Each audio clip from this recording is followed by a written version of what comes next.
Hello guys, ചായയുടെ കൂടെ കാപ്പിയുടെ കൂടെ എന്തെങ്കിലുമൊക്കെ കുറയ്ക്കുന്ന ശീലമുണ്ടെങ്കിൽ ഈ ഒരു ഐറ്റം ഉണ്ടാക്കിക്കോളൂ കേട്ടോ. അടിപൊളി ടേസ്റ്റാണ്. അതിനായിട്ട് 3 മുട്ടയാണ് കേട്ടോ എടുത്തിരിക്കുന്നത്. 3 മുട്ട എടുക്കുക. അതിനകത്തോട്ട് പിന്നെ നമുക്ക് മധുരത്തിന് ആവശ്യമായിട്ടുള്ള ഒരു 1/4 കപ്പ് പഞ്ചസാരയും കൂടി ചേർത്ത് നല്ല പോലെ പഞ്ചസാരയൊക്കെ ഒന്ന് അലിയുന്നത് വരെ അടിച്ച് പതപ്പിക്കുക.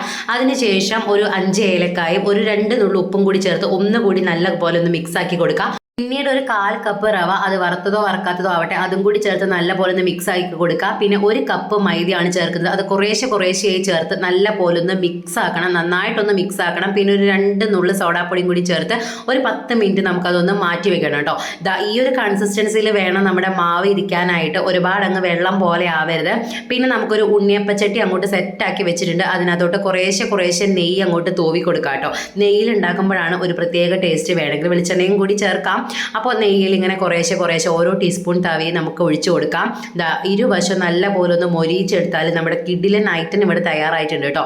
അടിപൊളി ടേസ്റ്റാണ്. ചായയുടെ കൂടെയും കാപ്പിയുടെ കൂടെയും ഒക്കെ കഴിക്കാൻ പറ്റിയ നല്ല അടിപൊളി ഒരു ഐറ്റമാണ് കേട്ടോ. അപ്പോൾ അത്രയുള്ളൂ. Ta-ta bye bye, see U.